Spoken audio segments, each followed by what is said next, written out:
Me da mucho gusto estar con ustedes para platicar en nombre de la ley. Muchas gracias por recibirnos en sus hogares y muchas gracias de nueva cuenta a la Facultad de Derecho de la UNAM por recibirnos en sus instalaciones. En esta ocasión vamos a tener una muy interesante conversación con uno de los maestros más apreciados y más admirados de esta facultad, que es el maestro Jorge Alfredo Domínguez Martínez. Muchas gracias, maestro, por permitirnos platicar contigo sobre temas tan importantes. El agradecido soy yo y muy honrado en estar contigo y con tu auditorio y con todos los que intervengan y participen en el programa. Jorge Alfredo, tú eres uno de los muy destacados maestros de esta facultad, como lo mencioné, y sobre todo en las materias relacionadas con lo que conocemos como derecho civil y que está formado por muchas subramas de aplicación normativa. Muchas generaciones, yo entre ellas, fuimos de los beneficiarios de tu enseñanza en las aulas de esta facultad. Y ese es el objeto de nuestra conversación de hoy. Estoy a tus órdenes. Se ha estado platicando, se ha estado diciendo, anunciando, proponiendo por unos y objetando por otros la posibilidad de que la legislación civil y la legislación familiar, que lo digo para nuestro público, existe una en cada uno de los estados de la República y una en la Ciudad de México, fueran compendiadas en un solo ordenamiento, que hubiera una sola legislación civil y una sola legislación familiar con vigencia para todo el ámbito de la República Mexicana. Esa sería mi primera pregunta. ¿En qué consistiría este tipo de unificación y qué materias abarcaría o qué materias tendría que dejar fuera? Yo también estoy enterado de ese movimiento que hay y hay que reconocer que es algo que ha preocupado con frecuencia y de tiempo atrás, porque esa diversidad de tantos ordenamientos civiles vigentes en el territorio de la República, por cada entidad federativa uno de ellos, y ahora a mayor abundamiento lo que es un Código Civil Federal, pues da lugar a muchos desconciertos, a contradicciones, si bien hay unos lineamientos que se siguen, de todos modos por la soberanía natural, por nuestro sistema de federal, etcétera, pues implica el que pueda haber esas contradicciones. La ventaja sería esa unicidad para que con un tronco común, que sería el Código Civil único, estuviera en él dispuesto todo lo relacionado con la parte toral de lo que es la materia civil. Materia civil que es de una gran importancia, es connatural de la persona desde el punto de vista jurídico, connatural con el ser humano. Entonces, ese ordenamiento toral sería aplicable en toda la República y para que no fuera exactamente el extremo opuesto, porque ambos extremos yo los considero que no dan los suficientes frutos. El que vivimos actualmente provoca ese desconcierto tan marcado en ocasiones, pero el otro extremo de un solo Código Civil tendría el inconveniente de que hay muchos territorios, muchas partes del territorio nacional, estados, entidades federativas, que por razones históricas, por razones económicas, por razones religiosas, sociales, etcétera, requieren de algunas disposiciones especiales.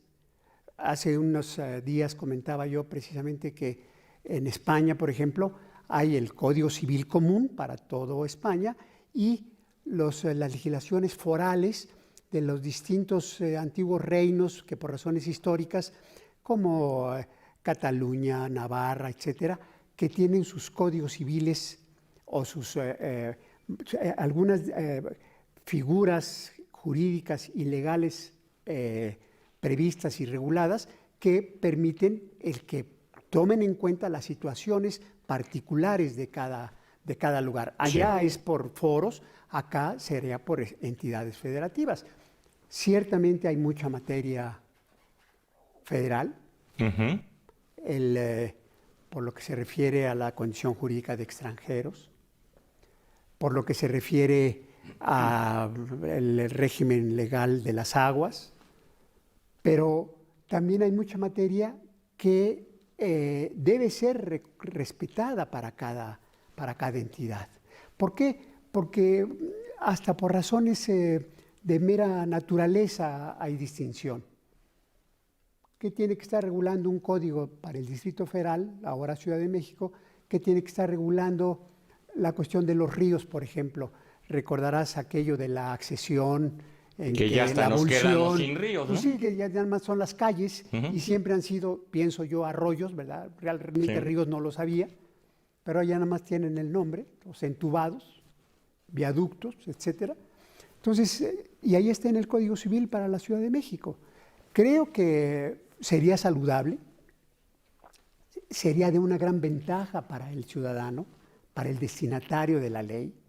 También comentaba hace unos días que el Código Civil es un ordenamiento que se le debe poner la mayor atención y la mayor responsabilidad para su contenido. Si tú ves, no hay un solo ordenamiento que tenga tantas disposiciones como el Código Civil. Nuestro código actualmente es de 3,000, excede de los 3,000. Casi 4,000, ¿no? 3,070 y tantos. Pero hay códigos, por ejemplo, el Código Civil para la provincia de Quebec, que tiene 4,000 y pico. Y en fin, no, en ninguna parte del mundo hay un ordenamiento que tenga más disposiciones, más artículos que el Código Civil. ¿Por qué es eso? Porque se trata de prever en él todas las situaciones que como persona te tocan o puedes colocarte en ese supuesto.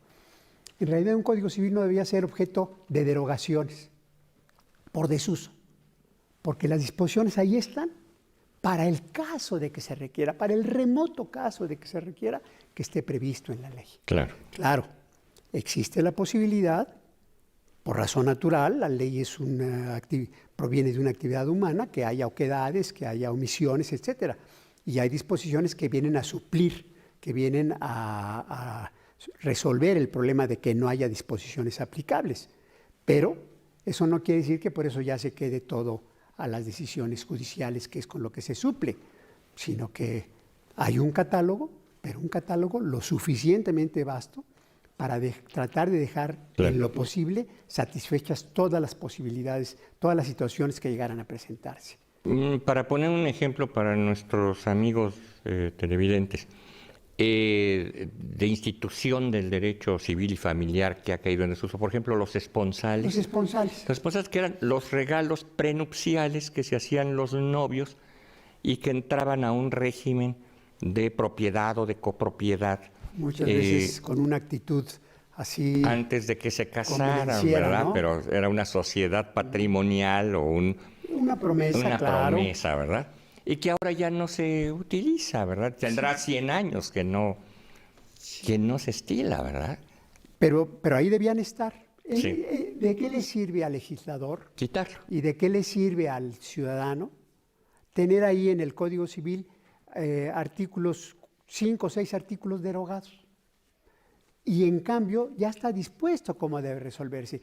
Y el hecho de que se quiten no quiere decir que no pierdan su juridicidad, no quiere decir que no lleguen a celebrarse esponsales. Claro. Está perfectamente facultado el destinatario, el particular, para celebrar esponsales. Y el juez, en caso de que haya algún inconveniente entre los esposos, entre quienes lo celebraron los esponsales, el juez deberá decidir aun cuando estén derogados del Código Porque además Civil. puede haber ciertos fenómenos de ultraactividad, ¿no? Es decir, es posible que alguien tenga ahorita algunas propiedades o algunos edificios o algunas haciendas que los abuelos se lo transmitieron en vía de esponsales, ¿verdad?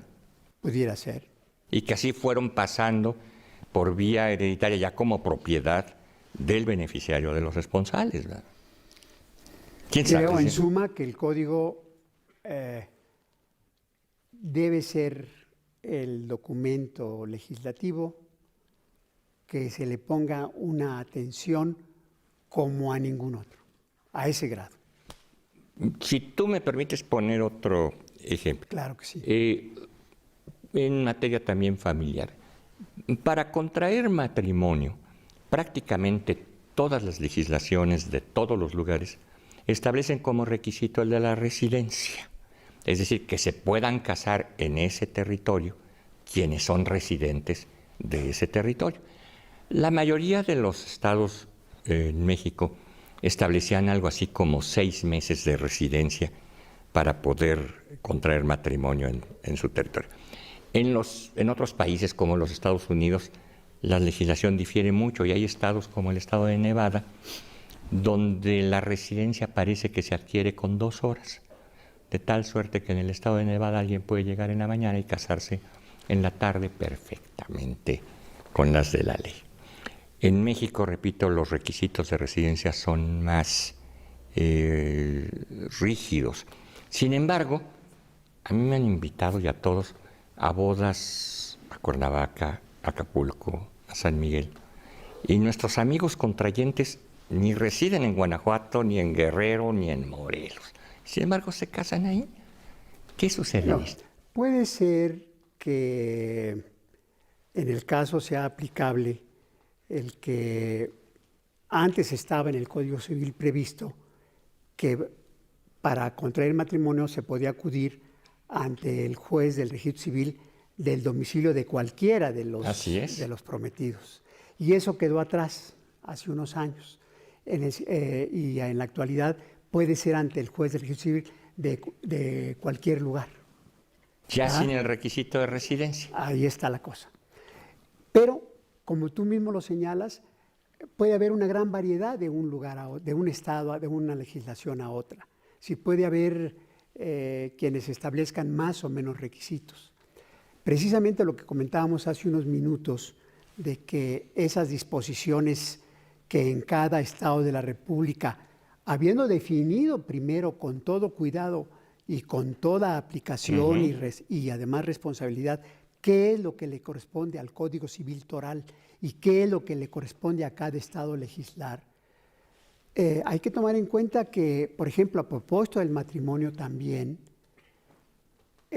inclusive ha habido opiniones en el sentido de que para efectos de la solemnidad correspondiente en el matrimonio, habrá que tomar en cuenta los ritos que pudiera haber en zonas indígenas, es decir, situaciones rituales autónomas, claro, las costumbres del lugar, y respetárselas con la misma intensidad, igualmente y restrictamente que como es el matrimonio común ante el juez del registro civil. Entonces, eso viene a reforzar, eso viene a consolidar esa posibilidad de que ni nos quedemos con un código civil único, como se está pretendiendo, ni que nos mantengamos con esa diversidad, esa multiplicidad de códigos civiles que, como no sé si lo había comentado hace unos minutos, el propio Código Civil Federal es hasta de dudosa constitucionalidad porque no le corresponde al Congreso de la Unión legislar sobre materia civil. Entonces, ese sería uno de los aspectos que lo que mencionábamos también de los ríos, lo que mencionábamos de la condición de extranjeros. En fin, son materias que deben distribuirse entre una legislación local y una legislación y la legislación federal, y no simplemente que cada código sea repetición de un código civil y que haya un código civil federal que tiene una aplicación mínima, ¿verdad? Matrimonio. Algunas entidades como la Ciudad de México, los capitalinos han decidido incorporar en sus leyes el matrimonio homogenérico, es decir, el matrimonio entre personas del mismo género. Otros estados todavía no toman esa posibilidad, porque, no sé, por ejemplo, Querétaro. Con un código único, ¿qué pasaría? Es decir, la postura de la Ciudad de México, la postura de Querétaro, es decir, para efectos de toda la República, ¿se va a permitir o no se va a permitir? Es decir, ¿qué va a hacer el legislador ante esa circunstancia? Yo creo que esa será cuestión de llegar a una convicción por parte del legislador. Y son asuntos de carácter político, de convencimientos, de transacciones, tantos factores que pueden influir para que llegara a ser único el matrimonio por personas de un mismo sexo, o bien que sea materia nada más, es decir, que sea materia interna. Eso pudiera tener factores de excepción, me has comentado. Claro. Es decir, ¿podría eso sacarse del Código Único y regularse por una ley, digamos, del matrimonio para cada estado? Si a esa conclusión se llega, pues así que sea. Para cada estado. No soy partícipe de que haya un código civil y un ordenamiento familiar. La materia civil extrafamiliar, digamos, y la materia familiar están entrelazados de tal manera que si tú ves el año pasado hay un nuevo Código Civil y Comercial argentino. En 2000 hay un Código Civil y Comercial brasileño. El Código Civil de Quebec es de 1990 y tantos. En fin, y todos siguen tratando la materia civil, es decir, en el Código Civil, la materia familiar. ¿Por qué? Porque la persona tiene dentro de su estatuto como tal dos grandes costales de situaciones jurídicas: lo personal y familiar y lo patrimonial. Y están de tal manera ensamblados que hay disposiciones que son aplicables en las instituciones y figuras jurídicas familiares, las que son de reglas generales que están en el Código Civil. Correcto. Yo no le veo el que tuviera que haber un código, que haya reglas para determinados actos, para determinadas instituciones, para la regulación de determinadas figuras jurídicas independientes y que sea por cada estado, eso sí. Vamos a una pequeña pausa y regresamos con nuestra interesante plática con Jorge Alfredo Domínguez Martínez.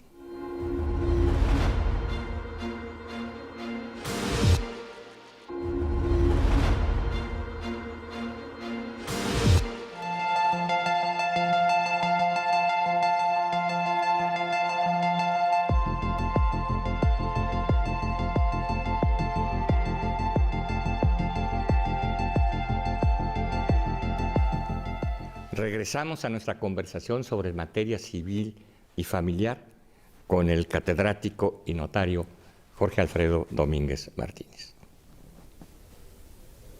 Jorge Alfredo, tú además de ser catedrático, eres también un reconocido notario público. La vida notarial, que en mucho se regula por las disposiciones de estos códigos, ¿se vería muy afectada en la República Mexicana si llegáramos a un solo código único? No. ¿No? No. La vida sería normal, la vida notarial. El notariado, como institución jurídica, resulta para un sistema como el nuestro, derivado o proveniente de lo romano-germánico. El notariado es una institución indispensable para poder mediar, para poder hacer que las personas disfruten de sus asuntos y de sus negocios y de sus pertenencias, de sus posesiones, y no que lo sufran, ¿verdad? Es muy importante lo que mencionas de cómo el legislador tendrá que valorar este tipo de cosas. Porque al final de cuentas, estas materias, las civiles y las familiares, en mucho son un reflejo de lo que el hombre, lo individual, la humanidad, ha ido creando. Es decir, la familia no la creó la ley, la familia Claro. la creó el hombre. La propiedad no la inventó la ley. Es decir, los hombres eran dueños de las Totalmente cosas de acuerdo. antes de que se legislara Claro. la primera ley. Y lo que ha hecho la ley es recoger esas instituciones, darles seguridad, darles orden y darles posibilidad de convivencia a los seres humanos y a sus derechos. Y esto lo tienen siempre muy en cuenta los legisladores, o no siempre. Yo creo que hay épocas y hay lugares. Sí. Desgraciadamente, el Código Civil aquí, casualmente en la Ciudad de México, ha sido objeto de modificaciones totalmente fuera de lugar. Voy a ser muy breve. En materia testamentaria estaba previsto que los sordos y los ciegos y los sordos no podían ser testigos de un testamento. Resulta que por efectos de no discriminación derogaron la disposición y ahora pueden ser testigos de un testamento un sordo o un mudo. Uh-huh. Cuando el testimonio siempre es porque lo vi y lo oí. ¿Cómo es? Claro, según el legislador, deben ir con un intérprete, para que el intérprete le diga o le traduzca al sordo o al ciego, perdón, estoy hablando de mudo, es ciego, al sordo o al ciego, lo que dijo el testador. Entonces, es un manipuleo del Código Civil que está dejando mucho que desear. Jorge Alfredo, ¿algo más que quisieras agregar sobre este tema y sobre otros temas de esta materia tan pues mira, José ligada Luis, a la vida? Ojalá que se tome plena conciencia de la importancia que tiene el ordenamiento civil.